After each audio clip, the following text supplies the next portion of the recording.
近日，腾讯、美团、滴滴等纷纷被罚，央媒更是放出了狠话：中国不存在大而不能倒的企业。可以想象，这话绝对不是说说而已。随后，国家网信办发出通报，滴滴企业版、滴滴车主、滴滴顺风车等25款 App 全部下架。整顿力度如此之大，可见这背后的原因绝不简单。所以这期视频我们就以滴滴为例，分析3个问题，以便搞清楚这些互联网巨头到底是出了什么事儿。那咱们的第一个问题就是滴滴的商业模式是什么样的？第二，它的商业模式中暗藏着哪些数据伦理问题？第三，这些数据伦理问题为什么可能会对我国的数据主权造成潜在的风险？既然风险这么大，滴滴为什么还能成功的在海外上市呢？2021年6月30日，数据体量庞大的滴滴在美国纽约证券交易所上市，股票代码为 NYSE 滴滴 IPO 发行定价为14美元，上市首日市值高达800亿美元。到了7月2日，国家互联网信息办公室发布公告，对滴滴出行实施网络安全审查。2天后的7月4日，网信办发布了下架通报。第二天，网信办又接连宣布对运满满、货车帮、BOSS 直聘实施网络安全审查。到了7月9号，25款 App 全部被下架。这到底是出了什么问题呢？这事儿得从滴滴的商业模式说起，这就是我们的第一个问题：滴滴到底是怎么赚钱的呢？其实很简单，利用滴滴出行平台将乘客和司机短期的匹配到一起，在这个过程中，它就可以获得大量的交易数据和运营数据，再通过对数据的处理、分析和挖掘，使数据具有智能，进而更好、更快的发展现有业务，拓展新的业务板块。怎么理解呢？这就相当于我把一堆铁皮、铁棒、铁丝儿2次加工、打磨焊接组合到一起，变成了一个汽车骨架。这个汽车骨架可以用来造车呀，这样我就可以进军汽车制造业。滴滴就是透过这种方式，不断的将数据潜在的价值进行一个变现。此外，鉴于滴滴实时多元的海量数据，可以勾勒出不同城市的交通、教育、医疗、行政资源的分布。长期的数据观察和分析结果，甚至可以逐渐反映出所处城市的经济社会发展情况。经济比较好的话，交通也会比较繁忙。所以这一系列的数据可以逐渐加工，最后演化成为与国家安全相关的核心数据。那第二个问题，它的商业模式中暗藏着哪些数据伦理问题呢？数据伦理这个词儿，你可能以前都没有听说过。它一般表现为数据滥用、数据安全、算法霸权和算法歧视、数据霸权。什么意思呢？你比如说，数据滥用就是指在没有征得用户同意的情况下，过度采集和滥用它的信息。还是以滴滴为例，滴滴在个人信息保护及隐私政策中强调了对个人信息的收集、保存、使用、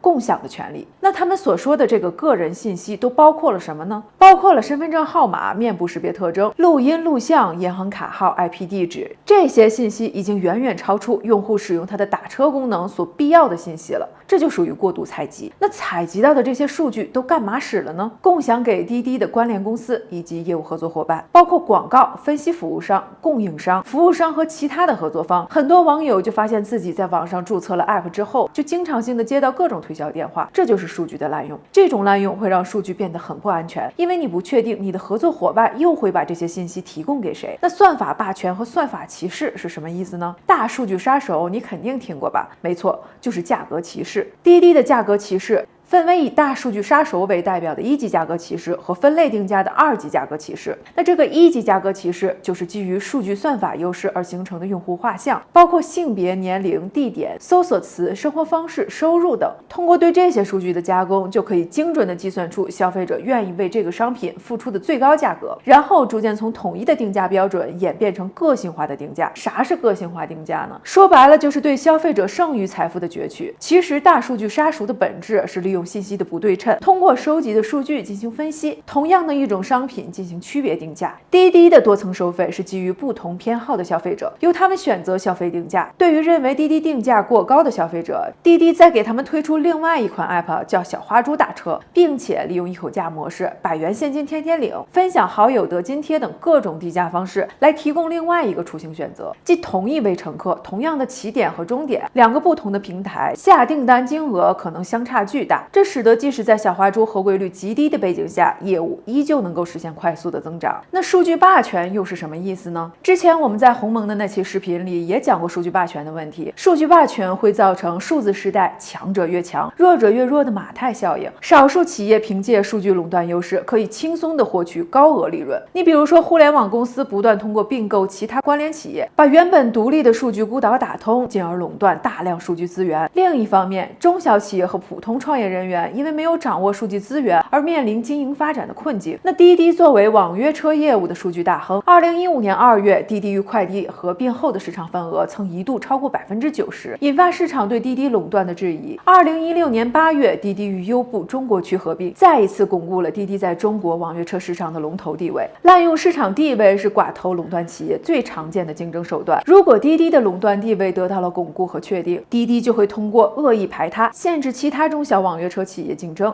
极大的削弱行业的持续创新动力。而且这些巨头凭借垄断获得的定价能力，挤压小商家的利润，这也会造成价值在本地生产，税收的大头却被垄断企业所在地带走，导致一些地方财政困难，加上价格歧视的进一步演变，会影响整个的社会收入分配，从而加剧两极分化。所谓是穷人越穷，富人越富。以上这些都是数据伦理的问题。那数据伦理问题会引发什么后果呢？对我国的数据主权造成一定的负面影响。为什么这么说呢？我们首先要明确一个问题：什么是关键信息基础设施？所谓的信息基础设施，就是国家对公共通信和信息服务、能源、交通、水利、金融、公共服务、电子政务这些非常重要的行业和领域，还有其他一旦遭到破坏、丧失功能，或者数据泄密可能严重危害国家安全、国计民生、公共利益的关键信息基础设施。这些领域的基础网络、大型专网、核心业务系统、云平台、物联网、大数据平台、工业控制系统、智能制造系统、新型互联网、新型通讯设施，这些都是关键信息基础设施。根据滴滴的商业模式，还有它的行业属性，可以判断出滴滴其实属于公路水路运输行业领域的关键信息基础设施的运营者。那数据主权又是什么呢？所谓的数据主权是指一个国家对其政权管辖地域范围内个人、企业和相关组织所产生的数据拥有最高的权利。未来拥有对海量数据开发、传播和控制主动权和主导权的国家就拥有了数据主权。处于信息技术领先地位的国家可以攫取更大的权利，相对应的信息技术相对落后的国家也就会失去很多的权利。滴滴打车在运营的过程中积累了大量的国家级别的数据。2020年10月，一直使用第三方地图的滴滴注册了新商标滴滴地图。滴滴的司机和乘客每天会上报数十万辆级的路况事件。这样一来，基于这些数据，滴滴就能实时的更新地图生态数据，进一步为共享出行网络提供更好、更安全的出行体验，提升出行效率。目前，滴滴地图基础数据的准确率已经超过95%。滴滴也在海量数据的更新背景下，不断收集来自城市交通、教育、医疗、行政资源分布的核心数据。滴滴除了拥有基础的出行数据和使用记录，还通过数据分析进一步研判中国的大政方针、重大措施。这些关乎国家基础设施建设和国家发展的底层数据，实际上铺设了一个高度依赖于数据网络的国家安全信息体系。任何一个信息技术本身都可能存在安全漏洞，滴滴的潜在技术漏洞可能导致数据泄密、伪造、失真。如果滴滴将用户数据、地图信息以及使用过程中的国家统计数据泄露至海外，实际上就相当于将国家的核心机密外露，